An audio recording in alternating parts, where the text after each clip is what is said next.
Kamu lagi santai di balkon mengutak-atik ponsel ketika tiba-tiba segala sesuatu di sekitarmu mulai berubah jadi debu. Terkejut, kamu pun meletakkan ponselmu lalu melihat mobil, sepeda, trotoar, jalanan, dan lampu lalu lintas menghilang tepat di depan mata. Orang-orang di jalanan panik dan berlarian ke segala arah. Kamu melirik jam tanganmu, tapi benda itu juga menghilang. Kamu berbalik untuk melihat kamarmu melalui pintu balkon dan melihat semua perabotanmu berubah jadi debu. Kamu melihat kembali ke jalanan dan tidak melihat apa-apa selain badai debu. Rumahmu mulai bergetar. Kamu berlari ke bawah dan berdiri di tengah jalan. Tepat waktu sebelum kamu melihat semua bangunan di kompleksmu berubah jadi debu. Kamu memutuskan naik mobilmu, tapi detik berikutnya tak ada apapun di tempat mobil itu parkir beberapa detik yang lalu. Kamu memeriksa ponselmu dan melihat beberapa pemberitahuan tentang dunia yang sedang diriset. Segala sesuatu yang pernah diciptakan manusia sekarang menghilang. Kamu masih memegang HP-mu yang perlahan terasa semakin ringan dan ringan, hingga ponselmu pun benar-benar hilang. Ini terjadi di seluruh dunia. Menara Eiffel, piramida Giza, gedung Empire State, semuanya telah lenyap. Kamu pun mencoba mencari tempat bersembunyi sampai bencana ini berakhir. 2 tahun kemudian, kamu terbangun di sebuah gua bersama orang lain. Segala sesuatu yang dihasilkan dari kerja keras manusia selama berabad-abad telah menghilang dari muka bumi. Hanya manusia, hewan, dan alam yang tersisa. Kotamu sekarang menjadi tanah tandus yang luas dengan sedikit pepohonan yang tumbuh di sana-sini. Kamu berkumpul bersama mantan tukang cukurmu, manajer toko buku komik, pembuat roti, dan tetangga juga temanmu. Kamu keluar dari gua untuk mengambil beberapa tanaman yang kamu tanam di awal musim. Tidak ada bangunan yang menghalangi pandanganmu. Kamu dapat melihat pegunungan nun jauh di sana. Disitulah kota terdekat berdiri sebelumnya. Di sana ada pesisir pantai tempat kamu pernah jogging dulu. Tanah dipenuhi dengan satwa liar. Banyak rakun, luwak, oposum, dan kucing liar berkeliaran di lingkungan sekitar. Di sebelah taman kecilmu ada api unggun besar tempat kamu memasak makanan dan mengadakan pertemuan malam. Tak seberapa jauh kamu bisa melihat sumur. Sebelumnya ada jaringan pipa tua di bawah sana. Tetapi ketika dunia diriset, semua menghilang. Satu-satunya yang tersisa di bawah tanah adalah air yang sekarang kamu gunakan untuk minum. Polisi di komplekmu dulu sekarang menjadi pemimpin. Dia berdiri di atas sebatang kayu dan berkata hanya ada waktu seminggu sebelum air benar-benar habis. Kamu harus pindah ke lokasi lain dengan sumber air baru. Kamu menyelesaikan pekerjaanmu dan tidur siang sebentar karena kamu mendapat tugas jaga malam. Kamu berjalan berkeliling, tak ada polusi cahaya lagi, dan cahaya bintang terhampar di atas langit. Ada 2 orang lain yang juga berpatroli di area tersebut. Tiba-tiba, kamu melihat sesuatu bergerak di kejauhan. Kamu memerhatikan dengan seksama dan melihat seekor rubah. Hewan itu menuju ke kandang ayam. Kamu pun berlari ke arahnya lalu mengusirnya.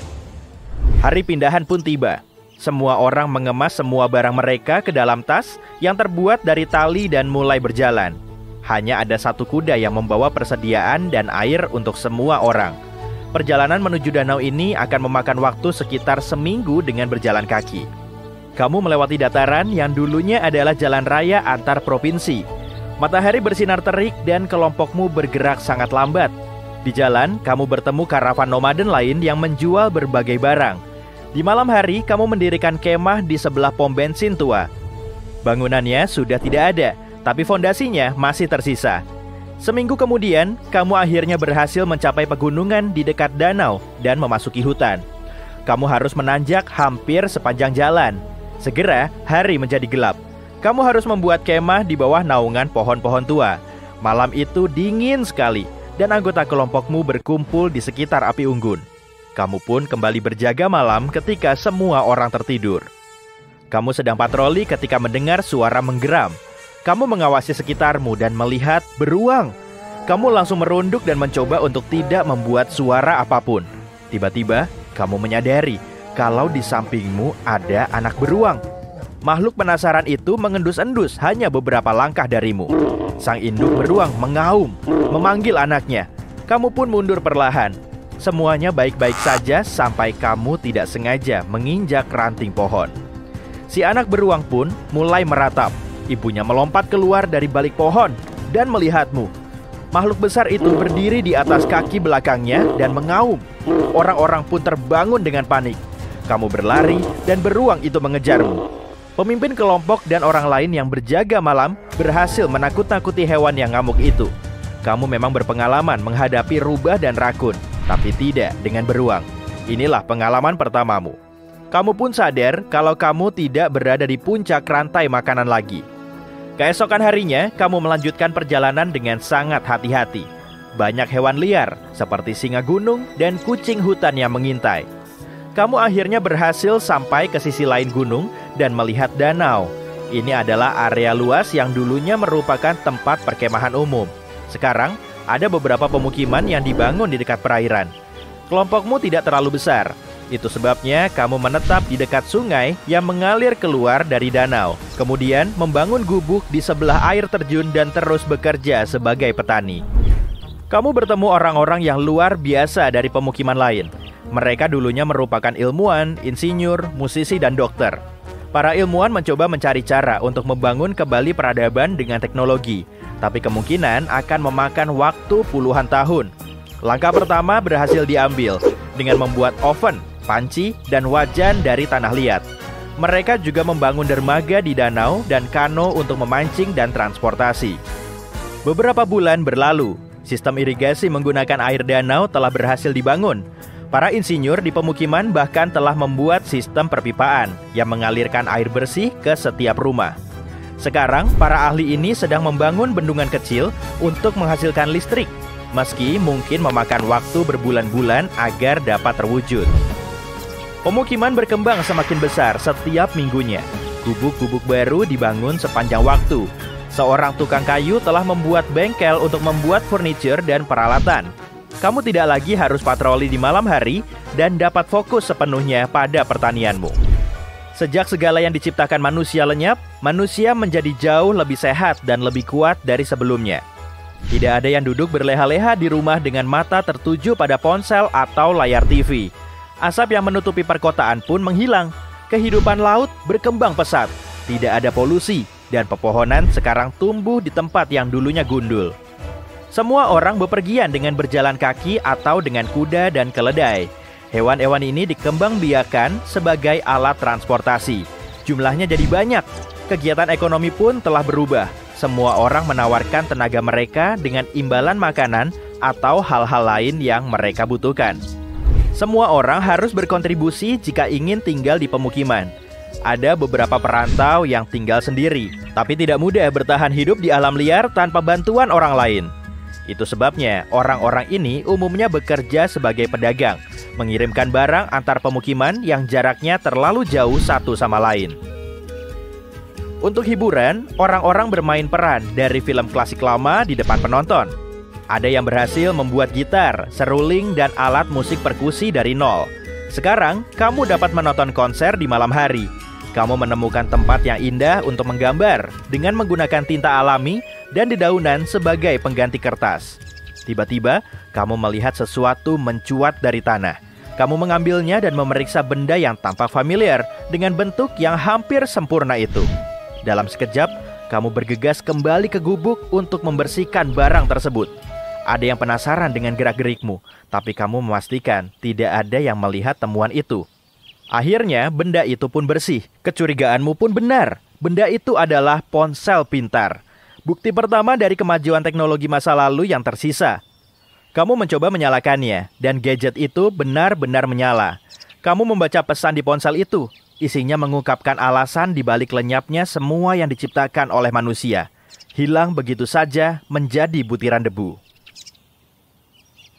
Di antara semua planet tata surya, bumi kita unik karena satu-satunya yang memiliki kehidupan. Tapi, bagaimana jika kita punya pesaing? Bagaimana jika bumi kedua muncul begitu saja? Maka akan ada dua skenario berbeda. Yang pertama adalah kehancuran kedua planet. Yang kedua, memiliki akhir yang tak terduga tapi cukup logis. Tapi, mari kita mulai dengan skenario bencana. Bumi kedua dengan kondisi sama hanya ada jika benar-benar menerima kadar sinar matahari yang sama dengan planet kita. Orbit Orbit yang diikuti bumi kita sempurna untuk mendapatkan kadar panas matahari yang diperlukan. Jika kita sedikit lebih jauh, seluruh permukaan planet kita akan menyerupai Antartika. Dan jika bumi sedikit lebih dekat ke matahari, kita semua akan tinggal di gurun besar yang dihuni makhluk hidup yang jumlahnya sangat sedikit. Jadi, untuk bumi kedua yang identik dengan kita, planet tersebut harus mengikuti orbit planet kita.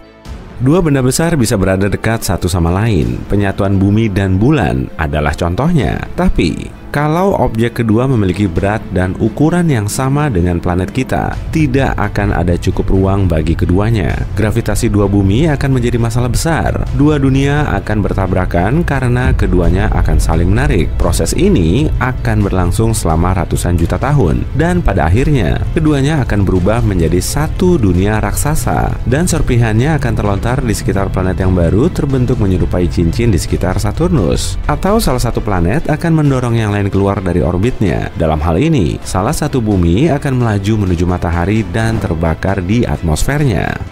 Penting diingat bahwa bumi bergerak pada kecepatan 107.826 km per jam setiap saat, 80 kali lebih cepat dari kecepatan suara. Dan sekarang, bayangkan dua planet besar yang saling mendekati dengan kecepatan seperti itu. Bahkan organisme mikroskopis hidup di mulut gunung berapi tidak akan memiliki kesempatan untuk bertahan hidup setelah kedua bumi bertabrakan. Bahkan bulan akan hancur berkeping-keping akibat gelombang ledakannya. Tapi, mari kita bayangkan bumi kembar mengikuti orbit lain di suatu tempat antara Mars dan bumi. Bahkan dalam situasi ini, kehidupan orang akan berubah selamanya. Omong-omong, teori yang menyatakan bumi mungkin memiliki kembaran muncul sejak lama. Ilmuwan masa lalu percaya planet kedua bisa bersembunyi di sisi yang berlawanan dari matahari. Berkat teknologi modern dalam astronomi, kita tahu teori ini tidak benar. Jika tidak, teleskop kita dan peralatan lainnya akan sudah menangkap beberapa sinyal dari planet ini. Para ilmuwan mempelajari benda-benda angkasa yang berjarak ribuan tahun cahaya dari kita. Jadi, mereka pasti akan memperhatikan dunia lain di kawasan ini. Bagaimanapun, mari kita bayangkan bumi kedua memang ada dan kita telah menemukannya belum lama ini. Seluruh bidang astronomi dan astrofisika akan segera menerima dana senilai ratusan miliar dolar. Studi tentang kembaran bumi akan menjadi prioritas bagi banyak orang. Para ahli akan mengemukakan ratusan hipotesis seperti apa bumi kedua dan apa yang terjadi di sana. Planet ini berada pada jarak yang hampir sama dari matahari seperti kita. Ini berarti cuaca harus sama di sana. Segera saja ilmuwan menemukan bahwa kembaran bumi punya air cair dan benua, tapi berbeda dengan kita. Bentuk dan lokasinya berbeda. Kemungkinan besar di sana juga ada kehidupan. Tapi, apa asal-usulnya? Ada hipotesis yang menyatakan kehidupan di planet kita muncul berkat asam amino dibawa ke bumi oleh meteorit. Sangat mustahil hal yang sama terjadi pada dunia lain. Kehidupan kemungkinan besar muncul di sana dengan cara yang sama sekali berbeda. Mungkin ikan tidak keluar dari air di planet itu, dan makhluk cerdas pertama muncul di laut. Bentuknya bisa seperti amfibi dengan sisik dan siripnya, atau gurita seperti monster dengan tentakel besar. Ikan di bumi kedua bisa saja keluar dari air dan menumbuhkan kaki dan tangan. Tapi bagaimana jika semua makhluk ini tidak suka berjalan di tanah? Lalu dunia ini mungkin dihuni oleh manusia burung cerdas, atau kehidupan bisa saja berasal jauh di dalam tanah. Kemudian evolusi akan menciptakan tikus mondok humanoid atau cacing yang sangat kompleks. Untuk mencari tahu pasti, para ilmuwan mengirim rover ke sana. Misi serupa ke Mars sukses besar, jadi seharusnya tidak ada masalah dengan yang satu ini. Semua orang di bumi sedang menunggu. Apa yang akan ditemukan oleh rover di sisi lain? Butuh beberapa tahun agar rover tiba di sana. Anehnya, 2 hari setelah peluncuran, rover kembali. Tapi ini bukan rover kita. Selama ini, penduduk bumi kedua telah mengawasi planet kita juga. Pada satu titik, mereka juga mengirim probe yang terbuat dari bahan yang sama dengan kita. Probe tersebut punya kamera dan alat perekam. Tapi semua orang khawatir karena rover tersebut terlihat mirip dengan laba-laba mekanis. Mungkinkah tarantula raksasa hidup di dunia itu? Para ilmuwan memahami kita perlu berkomunikasi. Kita mengirim tamu kita sinyal radio dengan beberapa informasi tentang peradaban kita. Mereka menangkap pesan ini juga mengirim sinyal mereka sendiri, berisi simbol aneh yang menyerupai goresan. Para ahli bahasa di seluruh dunia mencoba menguraikannya. Sementara itu, para astronom mengirimkan rekaman pidato manusia kepada para tamu. Beberapa hari kemudian, satelit kita menangkap pesan dari tetangga luar angkasa kita dengan suara mereka. Ilmuwan akan memutar rekaman itu. Seluruh dunia mendengarkan dengan napas tertahan. Terdengar geraman mengerikan dan benar-benar tidak dapat dipahami. Ada jeda dan irama yang tidak biasa. Tapi tidak ada yang menyerupai ucapan manusia. Seisi bumi panik. Semua negara bersiap menghadapi invasi. Hal paling penting sekarang adalah membangun perisai untuk melindungi planet ini. Tidak ada yang bisa menerjemahkan pesan. Mungkin saja tetangga kita juga tidak bisa memahami kita. Semua orang membuat upaya terakhir untuk membangun beberapa kontak. Kita mengirimkan video dengan bahasa isyarat dan tanda bahwa kita hanya menginginkan perdamaian dan kerjasama. Jawabannya tidak butuh waktu lama. Satelit kita menerima file video mereka. Ilmuwan memutar kembali rekaman tersebut. Isinya sangat mengejutkan. Kita melihat dinosaurus dalam baju robot. Kehidupan di bumi kedua berkembang dengan cara sama seperti di planet kita. Tapi, meteorit jumbo yang tersorot itu tidak jatuh di sana. Selama jutaan tahun evolusi, dinosaurus menjadi makhluk pintar. Dalam video, mereka menggeram dan menunjuk dengan cakar mereka pada gambar bumi kita. Kemudian mereka menggeram lebih keras dan apakah itu tawa? Rekaman berakhir. Banyak orang menganggap ini pengumuman invasi. Beberapa tahun telah berlalu. Selama waktu ini, ilmuwan telah bertukar pesan dengan dinosaurus beberapa kali dan tampaknya kita mulai memahami mereka. Ternyata para reptil itu juga menginginkan perdamaian. Mereka mengatakan bahwa planet mereka pernah dihuni oleh humanoid yang mirip manusia, tapi banjir besar melenyapkan mereka. Dinosaurus berhasil bertahan hidup dan berevolusi menjadi makhluk cerdas. Akan memakan waktu bertahun-tahun sebelum banyak orang menginjakkan kaki di planet mereka. Dan ketika ini terjadi, manusia akan lega, menyadari bahwa kita tidak sendirian. Tapi bagaimana jika tidak ada kehidupan cerdas di bumi kedua? Semua orang di bumi kita juga akan senang. Kita akan tahu bahwa kita akan selalu memiliki rumah lain.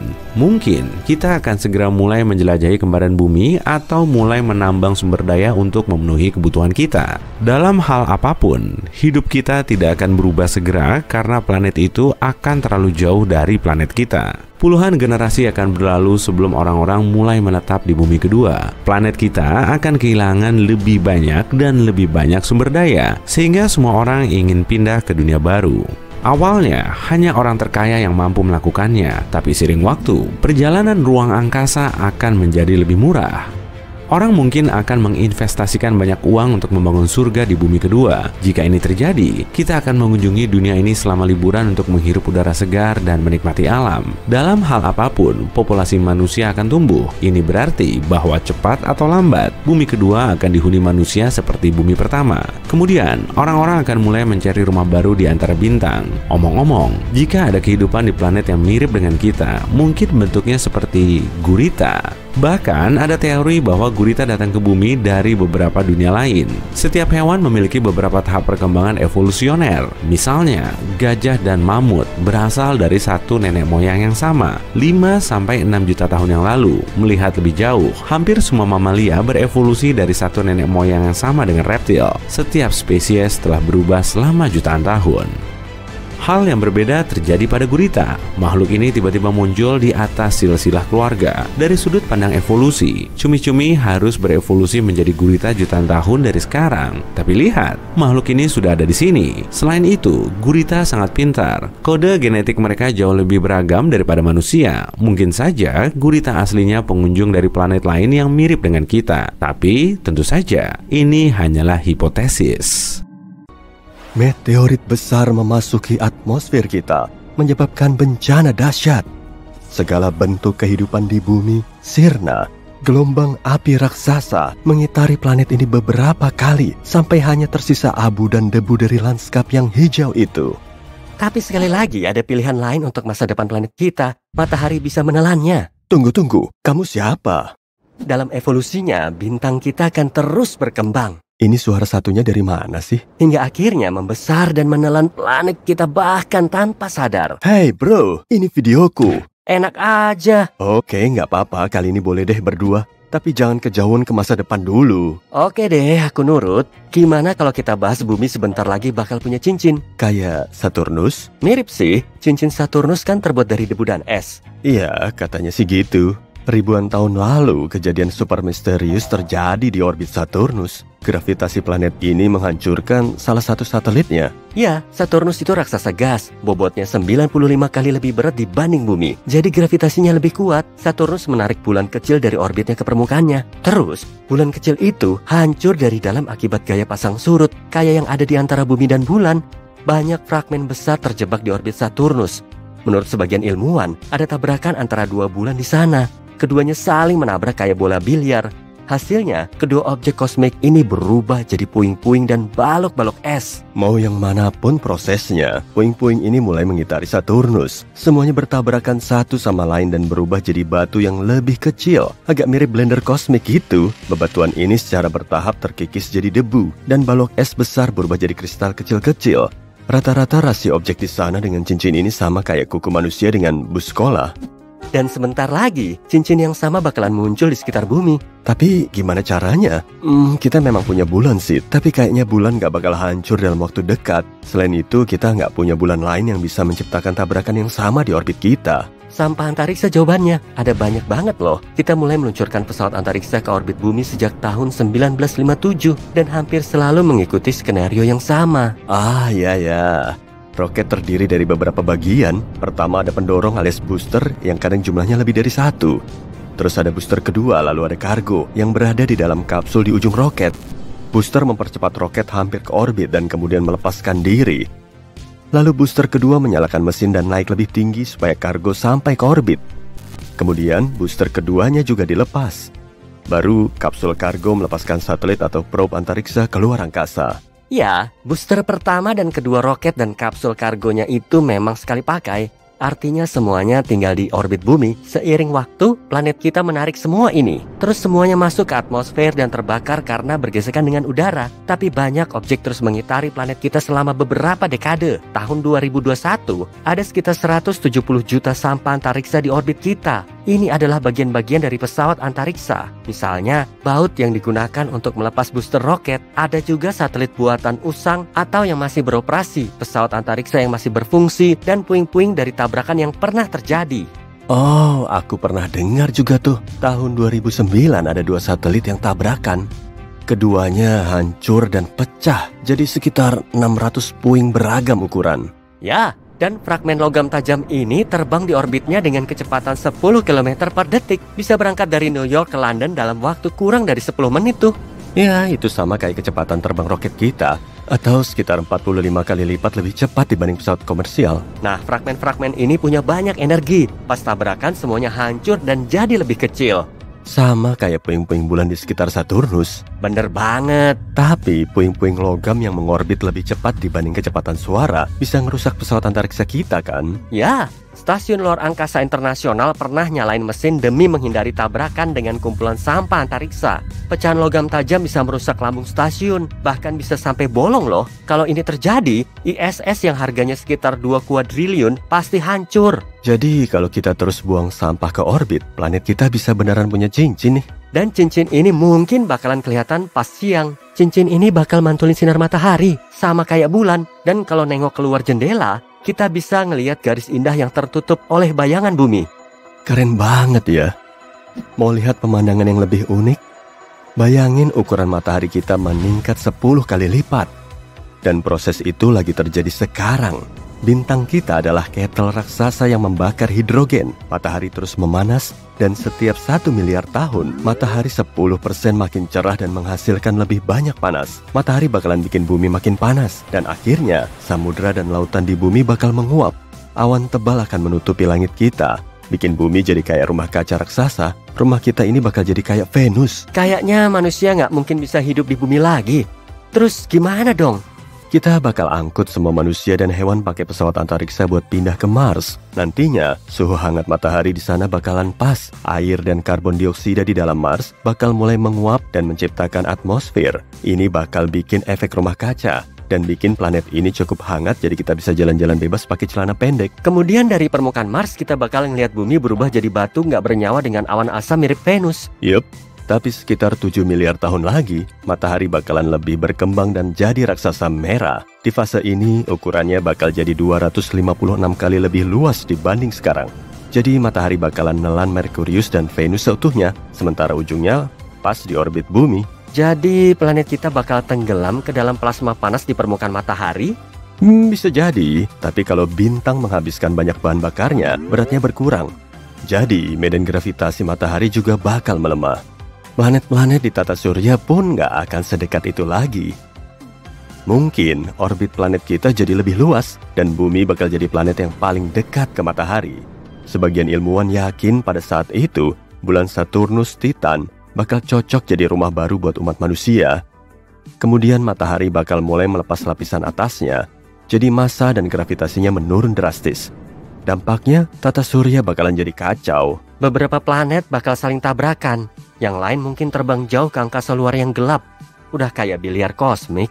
Bener banget. Dan tahap akhir dari kehidupan matahari adalah katai putih. Terus, bintang kita bakal jadi seukuran bumi. Planet-planet yang selamat nggak akan dapat panas yang cukup dari katai putih ini, dan cahayanya perlahan memudar selama miliaran dan triliunan tahun. Tantangan lain yang menanti bumi di masa depan yang jauh berskala galaksi loh.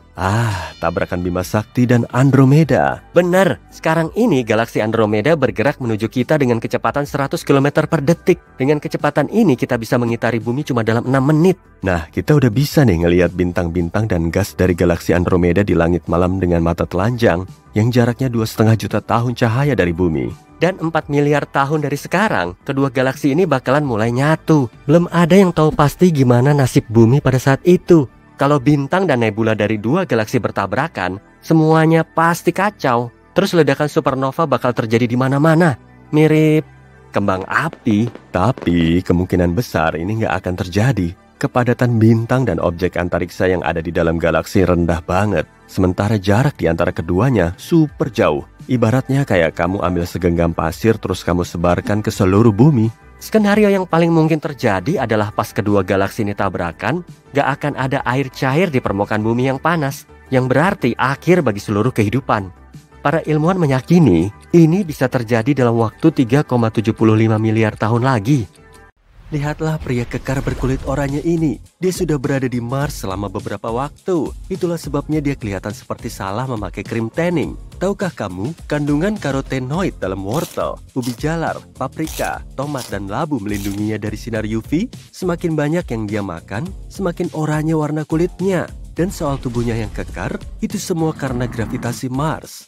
Gravitasi di sini membuat kita memahami berat badan dengan cara berbeda. Dan kalau ingin bugar di Mars, kita harus makan banyak. Contohnya, seseorang dengan berat 68 kg di bumi, di Mars beratnya hanya 25 kg. Jadi, makan berlebihan bisa bantu memperkecil selisih gravitasi dengan berat badan. Lain lagi dengan Merkurius, di sana lebih panas daripada aspal Georgia di siang hari, tapi lebih dingin dari kastil Elsa di malam hari. Kamu harus terbuat dari logam dengan titik leleh yang tinggi untuk bisa bertahan hidup di sini. Manusia biasa seperti kita akan hangus. Meskipun Merkurius adalah planet yang paling dekat dengan matahari, Venus masih menjadi yang terpanas. Kehidupan di Venus itu sama saja dengan kehidupan di kembaran matahari yang jahat. Suhu di sini rata-rata berkisar 466 derajat Celcius. Bertahan hidup di suhu air mendidih atau di suhu panas ekstrim Venus sangatlah sulit bagi sebagian besar spesies bumi. Hanya beberapa spesies tertentu yang mampu bertahan dalam suhu sangat panas. Yang lainnya bergegas ke Starbucks untuk menikmati ice latte saat musim semi tiba. Jadi, gak ada manusia yang bisa berevolusi untuk bertahan hidup di Venus. Satu-satunya makhluk yang bisa berkembang di sana mungkin tardigrada dan orang-orang aneh yang menambahkan saus pedas ke segala sesuatu. Kamu penasaran apa itu tardigrada? Mereka adalah makhluk mirip ulat yang sangat kecil dan menggemaskan dan punya daya tahan luar biasa. Mereka sanggup bertahan dalam air mendidih, dasar palung laut, dan antariksa yang dingin dan tanpa cahaya.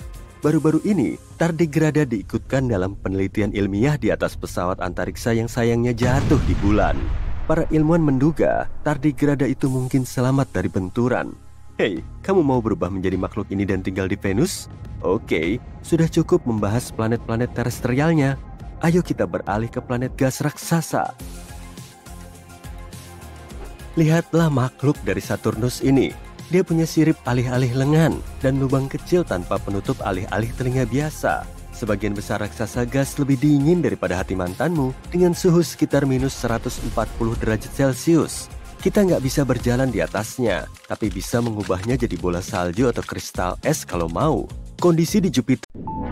Wah, mantap! Kamu sedang menjelajahi ruang angkasa. Saat ini kamu berada di atas pesawat yang besarnya 3 kali luas Central Park di kota New York. Ada ribut-ribut apa tuh? Oh, tenang aja, nggak ada serangan alien kok. Di hari spesial ini, tepatnya pada tanggal 22 Januari 2700, kamu baru saja lahir di luar atmosfer bumi. Syukurlah kamu telah lahir dengan selamat. Sejumlah tim medis sibuk menangani prosesnya, lengkap dengan perangkat futuristis yang membantu semuanya. Dari kaca bulat pesawat antariksa terlihat hamparan ruang angkasa yang mengundang decak kagum. Di posisimu saat ini kamu sudah nggak bisa lagi melihat bumi. Pesawatmu terus melaju ke tempat tujuan lain sejauh jutaan kilometer. Menurut perkiraan kamu akan sampai di planet baru ini selama puluhan tahun. Oke, kita percepat saja lah ya. Umurmu sudah 25 tahun dan seingatmu pesawat antariksa ini sudah jadi satu-satunya rumah yang kamu punya. Kamu sudah hafal betul luar dalamnya. Tiap pagi kamu bangun di ruanganmu yang lengkap dengan fasilitas kamar mandi kecil, dapur kecil, tempat tidur tingkat, dan kaca kuat untuk menikmati pemandangan bintang dan planet yang super cantik, tanpa perlu mengkhawatirkan radiasi ruang angkasa. Pesawat ini dilengkapi dengan pelindung magnetik permanen yang bisa memantulkan radiasi ruang angkasa agar kabinnya nggak terkena efeknya. Kalau sampai radiasinya masuk, akibatnya akan sangat fatal. Pesawatmu juga punya gravitasi buatan. Biasanya, kepadatan tulang astronot akan menyusut dari 1-2% dalam 1 bulan karena mereka terus melayang-layang di ruang angkasa. Tapi di masamu, yaitu di masa depan, masalah selama perjalanan luar angkasa tingkat lanjut bisa teratasi. Saat kamu keluar dari ruanganmu, awak lain sudah bersiap menuju tempat kerjanya. Mereka meluncur di atas hoverboard mini berteknologi canggih. Warna seragam mereka juga berbeda-beda sesuai usia. Seragammu berwarna biru, jadi kamu naik ke hoverboardmu mengikuti para awak yang berpakaian biru. Kamu pun meluncur melalui jalur bawah tanah di ruang angkasa untuk berangkat kerja. Sebagai ahli teknik, kamu diberi tugas penting, menjaga pesawat agar tetap berfungsi dengan baik. Tiba-tiba terjadi masalah. Sejumlah nomor bermunculan di semua panel dan disusul dengan kedipan lampu merah. Kamu segera memberitahu timmu, tapi mereka juga nggak tahu apa-apa. Cepat, perbaiki masalahnya. Kamu terus mengecek log dan membuat perhitungan rumit, tapi semuanya nihil. Seluruh awak mulai panik. Bulu romamu mulai meremang. Entah berapa tombol dan knop yang sudah kamu pencet.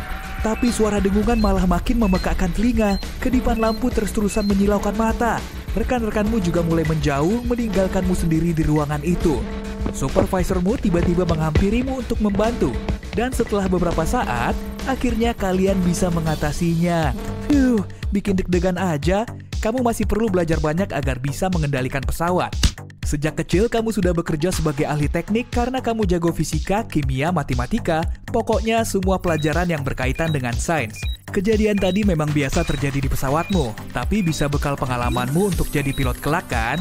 Sepulang kerja, teman-temanmu ngajak kamu nongkrong bareng. Telepon sudah jadi barang jadul dan kalian sudah beralih ke perangkat yang bisa dipakai untuk berkomunikasi sambil melihat semua info melalui proyeksi hologram. Dan tentunya cuma kamu yang bisa melihatnya. Kamu juga bisa menggunakan perangkat ini untuk mendengarkan lagu lama dari bumi. Musik pop sudah jadi musik klasik. Di zamanmu saat ini, film sudah di-upgrade menjadi proyeksi 3D dari imajinasimu sendiri. Kamu pun keluar dari jalur bawah tanah menuju plaza ruang angkasa. Disitulah para awak pesawat menghabiskan waktu senggangnya untuk nongkrong. Ada kafe, restoran, tempat cukur, dan juga kedai es krim. Kamu juga nggak pernah nongkrong di tempat lain? Sebetulnya pesawat ruang angkasamu sudah menjadi kota kecil yang dilengkapi dengan semua aspek penting di dalam masyarakat, termasuk biosfer hewan dan tumbuhan dari berbagai wilayah di bumi, hutan tropis mini, gurun mini, hutan hujan mini, dan sebagainya.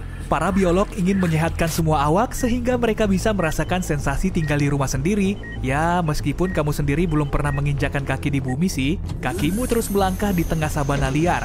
Ada gazelle berlarian tuh. Terlihat juga sekawanan wildebeest dan sekelompok singa yang mencari mangsa. Di dalam hutan, hawanya terasa lembab, daun lebat dan semak belukar terlihat di sana-sini. Sejumlah gorila berlarian dengan kerabatnya. Oh, ada katak pohon juga.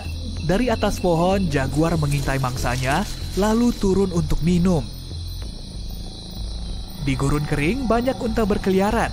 Ular derik kecil mencari tempat sembunyi dari terik matahari, dan kalajengking raksasa merayap di atas pasir. Selama 25 tahun ini kamu sudah banyak belajar biologi. Dan anehnya, meski sudah tahu banyak soal bumi, kamu belum pernah datang langsung ke sana. Setelah mengikuti tur habitat alam, kamu mendengar pengumuman dari kapten. Beberapa jam lagi kita akan tiba di planet baru. Waktu tempuhnya lebih cepat dari perkiraan. Semua awak mohon segera ambil posisi mendarat. Mereka pun bergegas menuju ruangannya, kecuali anggota awak utama yang harus mengemudikan pesawat. Kamu mengencangkan sabuk pengaman di atas tempat tidur singkatmu yang telah berubah menjadi kursi.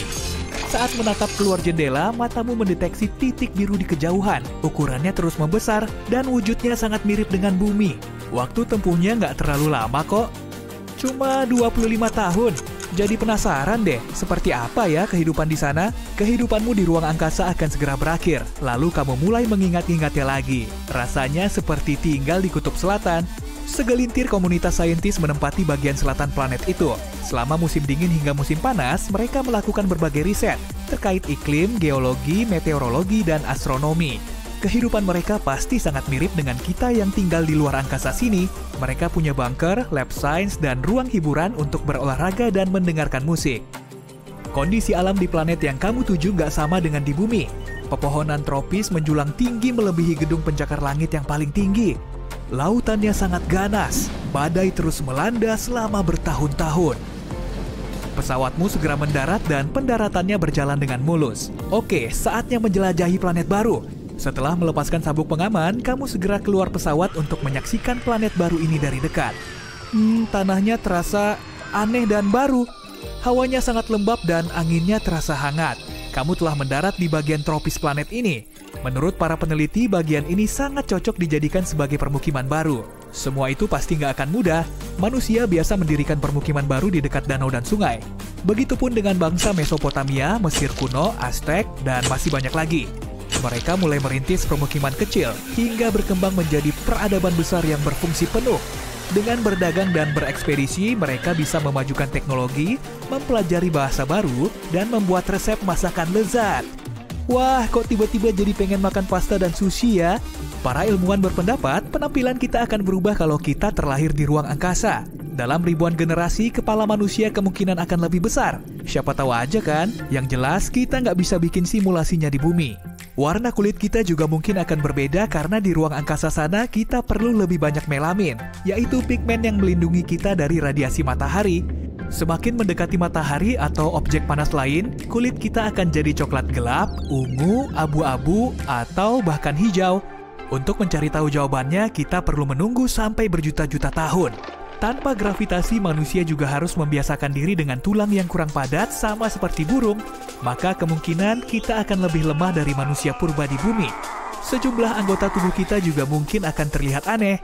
Gravitasi berperan penting dalam menjaga keseimbangan tubuh kita dan untuk bertahan hidup, manusia perlu bergerak. Tanpa gravitasi, kemungkinan kita akan punya exoskeleton untuk berjalan, berlari, atau sekedar buang sampah. Hal seperti ini nggak akan terjadi dalam waktu dekat kok. Para peneliti masih mencari tahu cara membawa manusia ke dunia baru ini. Sederhananya, luar angkasa diperkirakan berada 100 km di atas permukaan laut dari daratan. Di luar itu, berbagai kemungkinan bisa saja terjadi. Hai penonton Sisi Terang, ketemu lagi sama aku Tom. Dan kali ini aku mau ngajak kamu menjelajah waktu ke masa depan.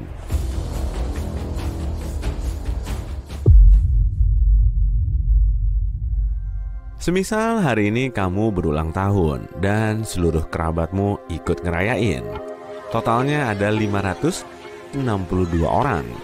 Mantap! Kamu perlu bantuan banyak orang untuk masang 1000 lilin. Kamu juga udah nyiapin kue 40 lapis dan bikin rumah sendiri. Dengan rata-rata harapan hidup baru, kamu punya waktu yang panjang untuk mendalami hobi apapun. Ini bukan cerita sci-fi loh. Ada manusia di dunia ini yang diprediksi akan bisa hidup sampai 1000 tahun. Bisa aja orang itu tetanggamu sendiri, teman kamu, atau malah kamu. Berkat makanan yang lebih bergizi, akses air bersih yang lebih mudah, dan perkembangan pesat di dunia medis, manusia saat ini bisa hidup jauh lebih lama dibandingkan 150 tahun lalu. Para saintis tengah berupaya mencari cara untuk memperlambat, menghentikan, atau malah membalikan proses penuaan. Salah satu ahli penuaan terkemuka, Aubrey de Grey meyakini kalau manusia bisa melawan proses penuaan secara medis. Aubrey punya karir gemilang di bidang IT, tapi dia tertarik dengan biologi dan mulai meneliti masalah penuaan. Dia ngelanjutin studinya di Cambridge dan mendapat gelar PhD di bidang biologi. Lalu, dia menginvestasikan sebagian besar warisannya untuk proyek ini. Hampir semua makhluk hidup pasti mengalami penuaan, tapi kecepatan dan tahapannya memang bervariasi. Kerang kuahong bisa hidup selama lebih dari 500 tahun. Sedangkan lalat capung betina cuma punya siklus hidup kurang dari 5 menit. Para saintis sudah bisa memperpanjang masa hidup berbagai organisme seperti ragi, cacing, lalat buah, dan mamalia kecil berkat adanya rekayasa genetika dan terapi sel induk. Semua makhluk hidup juga punya kesamaan susunan kimia. Jadi kemungkinan strategi yang sama bisa diterapkan pada manusia. Dr. de Grey menjelaskan penuaan disebabkan oleh metabolisme yang bermasalah. Dia juga memperkirakan kalau penyebabnya cuma ada 7 jenis. Kalau ilmuwan tahu cara mengatasi kerusakan sel dan molekul sebelum kondisinya terlalu membahayakan, mereka bisa mencegah penuaan pada manusia. Dr. de Grey meyakini mereka akan bisa mengatasi masalah ini pada tikus dengan menghentikan proses penuaannya selama 10 tahun dengan terapi sel induk. Setelah prosesnya selesai, mereka perlu nunggu 15 tahun lagi untuk nyari solusi yang sama pada manusia. Sel induk bisa memberi sel baru pada tubuh selagi tumbuh, sehingga mampu mengganti sel dan jaringan yang hilang atau rusak secara alami pada tubuh kita. Hal ini bisa terjadi karena sel induk terus terbagi, dan prosesnya juga terus berulang. Selain itu, sel induk mengandung materi genetik yang bisa berubah menjadi sel lain. Malahan, sel induk dewasa sudah digunakan untuk mengobati sejumlah kondisi. Menurut teori, ada teknologi yang bisa dipakai untuk mengambil dan mindahin untai DNA, sekaligus bisa nambahin dan ngilangin untainya. Prosesnya akan serumit ngumpulin 850 buku Shakespeare cuma buat ngedit salah satu hurufnya. Rekayasa DNA nantinya akan bisa mencegah proses penuaan dan memperpanjang umur. Tiap kali melakukan terapi, pasien akan lebih sehat. Organ, saraf, dan tulang mereka juga lebih muda. Dr. de Grey menjelaskan, manusia di zaman now nggak akan nemu terapi yang bisa bikin kita hidup sampai 1000 tahun. Tapi para saintis bisa aja nambahin umur kita sampai 30 tahun. Maka mereka perlu waktu untuk meneliti lebih lanjut. Terapi baru juga bisa ditemukan untuk memperpanjang umur kita sampai 50 tahun. Dengan begini, perlahan kita akan bisa ngelawan proses penuaan. Dan manusia yang masih hidup di zaman now kemungkinan akan bisa ngerayain ulang tahunnya yang ke-1000. Umur manusia yang tercatat resmi sejauh ini mencapai angka 122 tahun.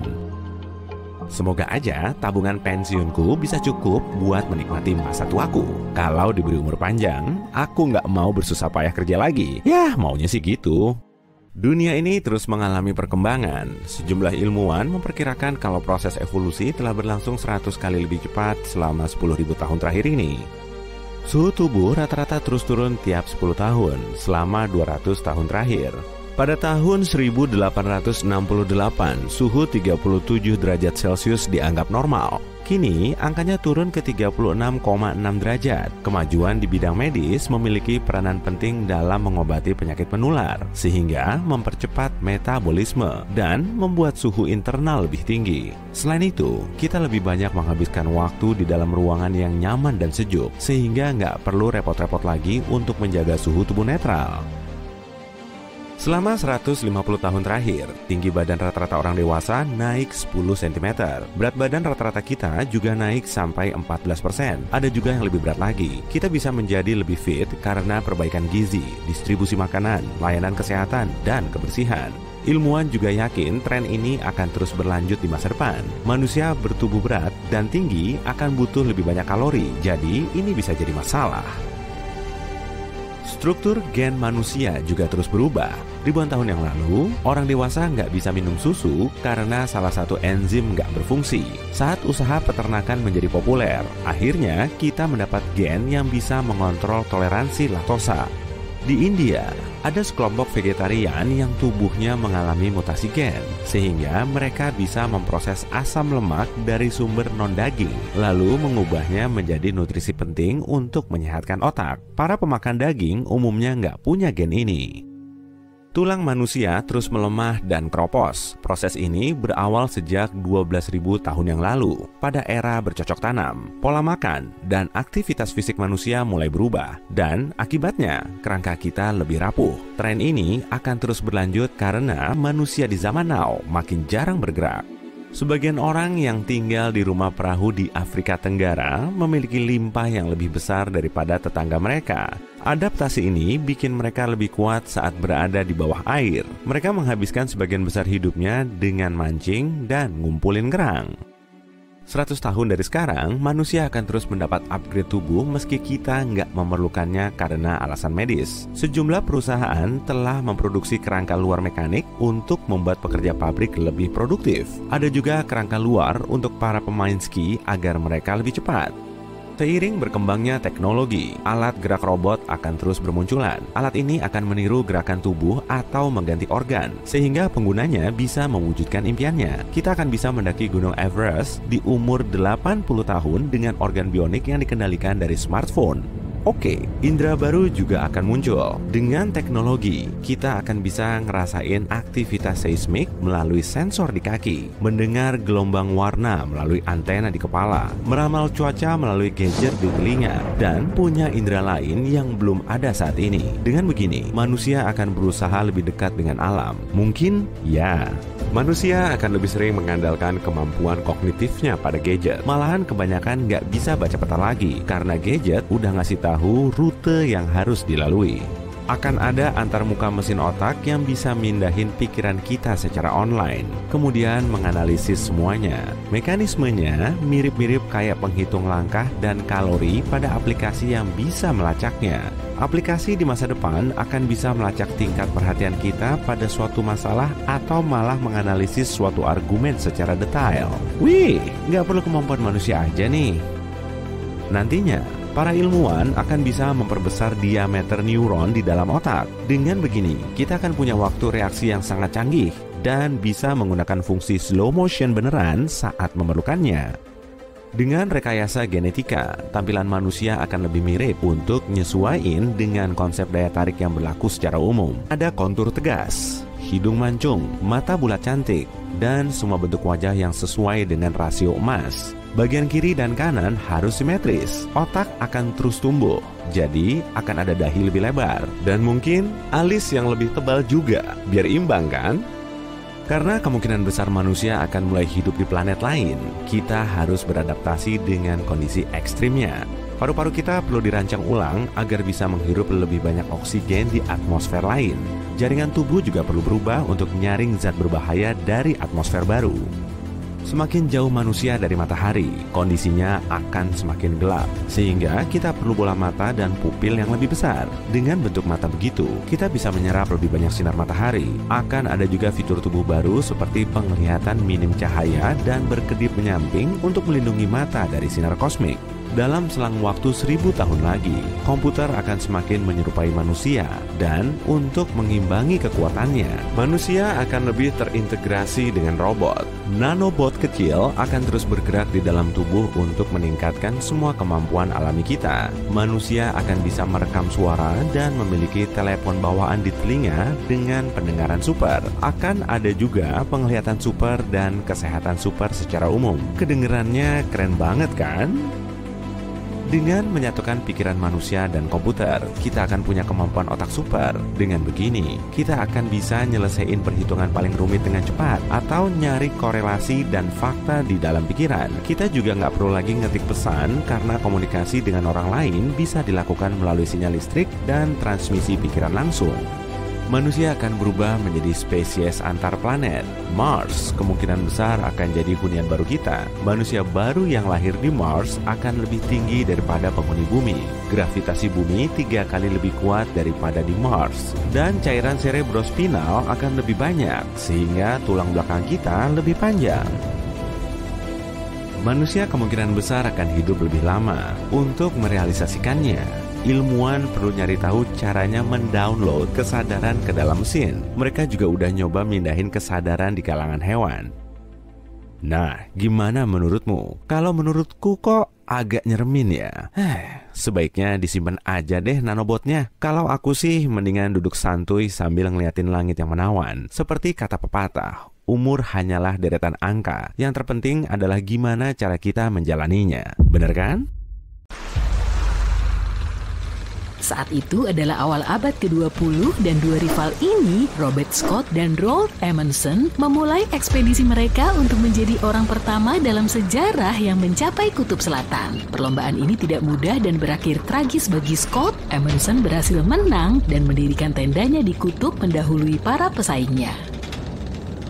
Ekspedisi Scott dikenal dengan nama Terra Nova. Seorang anggotanya, ahli geologi Inggris bernama Thomas Griffith Taylor, tidak hanya selamat dari kondisi yang keras, tapi juga membuat penemuan yang tak terduga. Dia menemukan air terjun yang tampak seperti darah di dasar berbatu gletser yang sekarang dinamai dengan namanya pada tahun 1911. Para ilmuwan membutuhkan waktu lebih dari 1 abad untuk mencari tahu apa alasan terciptanya warna yang menakutkan itu.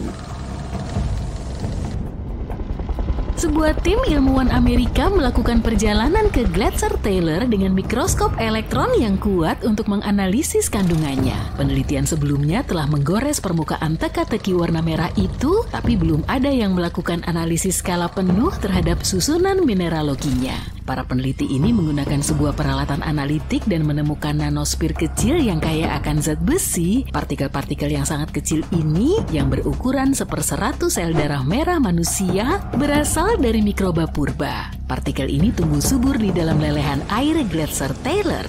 Bola nano ini penuh dengan zat besi, silikon, kalsium, aluminium, dan natrium, membentuk komposisi unik yang mewarnai air subglasial itu dengan warna merah yang cerah. Nanosfer ini tidak memiliki struktur kristal yang biasa ditemukan pada mineral, dan itulah sebabnya metode pendeteksian sebelumnya gagal menemukannya. Kedalaman es di Gletser Taylor menyimpan komunitas mikroba purba yang telah berkembang dalam isolasi selama ribuan atau bahkan jutaan tahun. Penemuan ini bisa membantu kita dalam mencari kehidupan di luar bumi.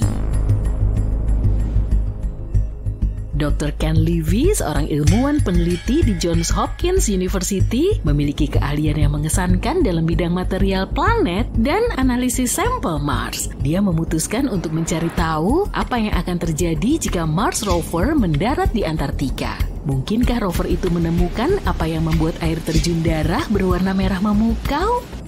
Para peneliti memperlakukan air terjun darah sebagai simulasi tempat pendaratan Mars. Mereka menggunakan teknik yang terinspirasi oleh penjelajah yang menjelajahi planet merah itu. Sampel yang mereka kumpulkan dikirim ke fasilitas pemrosesan Johns Hopkins. Di sana, Levy menggunakan kekuatan mikroskop elektron transmisi dan mengungkap bola nano yang penuh teka-teki itu. Dia membuat kesimpulan bahwa metode yang ada saat ini untuk menganalisa permukaan planet lain dengan penjelajah masih berkekurangan. Metode-metode tersebut tidak bisa mengungkap sifat asli dari material lingkungan, terutama di planet-planet dingin seperti Mars. Material-material ini mungkin sangat kecil dan tidak berbentuk kristal, sehingga metode pendeteksian yang ada tidak bisa digunakan. Untuk bisa benar-benar memahami esensi planet batuan, kita membutuhkan mikroskop elektron transmisi. Memasangkannya ke Mars Rover memang belum memungkinkan, tapi ini bisa menjadi awal dari era baru eksplorasi antariksa. Pernahkah kamu melihat air terjun terbakar? Setiap bulan Februari, ketika bintang-bintang berada pada posisi yang tepat, Horsetail Fall di Taman Nasional Yosemite mengalami perubahan yang sensasional. Saat matahari terbenam, sinarnya menerpa air terjun pada sudut yang sempurna, mengubah tampilannya menjadi warna oranye dan merah yang menyala-nyala. Kita tidak tahu persis siapa yang menemukan keajaiban alam ini dan kapan waktunya. Penduduk asli lembah ini mungkin sudah mengetahuinya, namun mereka merahasiakannya. Baru pada tahun 1963, fotografer Galen Rowell mengambil foto air terjun yang pertama kali diketahui itu dan menjadikannya pusat perhatian. Sejak saat itu, air terjun api telah menjadi sensasi global, menyebar seperti api di media sosial, dan menarik banyak orang dari berbagai penjuru dunia. Air terjun yang luar biasa ini menarik ratusan penonton setiap tahunnya, namun mereka hanya dapat melihat pertunjukannya dalam kondisi tertentu. Pertama-tama, Horsetail Fall membutuhkan aliran air yang mengalir. Jika tidak ada cukup tumpukan salju di bulan Februari, air terjun ini tidak akan memiliki cukup air untuk menciptakan keajaiban. Suhu harus cukup hangat untuk mencairkan tumpukan salju di siang hari. Jika terlalu dingin, salju akan tetap membeku dan tontonan yang berapi-api itu tidak akan menyala. Kedua, kita membutuhkan langit barat yang cerah saat matahari terbenam. Sinar matahari membutuhkan jalur yang lurus untuk mengenai air terjun ekor kuda ini dan membuatnya menjadi hidup. Dan karena cuaca di Yosemite selalu berubah-ubah, awan dapat secara ajaib menghilang tepat sesaat sebelum pertunjukan. Jika semua kondisinya tepat, kamu bisa menyaksikan api terjun Yosemite dengan segala kemegahannya selama sekitar 10 menit. Misteri batu berlayar di Taman Nasional Death Valley, California telah membingungkan para ilmuwan selama bertahun-tahun. Batu-batu besar itu tampaknya memiliki pikirannya sendiri dan bergerak melintasi racetrack playa dasar danau yang mengering. Batu-batu itu meninggalkan jejak di atas lumpur yang retak. Ada berbagai macam teori untuk menjelaskan fenomena ini, mulai dari medan magnet atau debu setan, yakni sebutan untuk angin puyuh yang kuat, hingga orang iseng. Tidak ada yang benar-benar menyaksikan batu-batu ini beraksi, yang hanya menambah misteri. Pada tahun 2006, seorang ilmuwan NASA bernama Rob Lawrence memasuki tempat itu. Dia sedang mempelajari kondisi cuaca di planet lain, tapi dia tidak bisa menolak daya tarik Death Valley dan batu-batu berlayar yang sulit dipahami itu. Tiba-tiba dia menyadari sesuatu saat mengutak-atik meja dapurnya dengan wadah Tupperware. Lawrence mengisi wadah tersebut dengan air, menyisakan sebuah batu kecil yang menyembul keluar, dan memasukkannya ke dalam freezer. Kemudian, dia menempatkan konstruksi es ini dalam nampan besar berisi air dengan pasir di bagian bawahnya dan dengan lembut meniupnya. Batu itu mulai meluncur melintasi air, meninggalkan jejak di pasir. Lawrence telah mempelajari bagaimana es dapat membuat batu-batu besar mengapung dan bergerak di sepanjang pantai pasang surut di Laut Arktik. Dengan menerapkan pengetahuan ini, dia dan tim penelitinya menemukan bahwa dalam kondisi musim dingin tertentu di Death Valley, air dan es yang cukup dapat terbentuk untuk membuat bebatuan melayang melintasi racetrack playa dengan angin sepoi-sepoi. Saat meluncur, batu-batu itu meninggalkan jejak di medan berlumpur.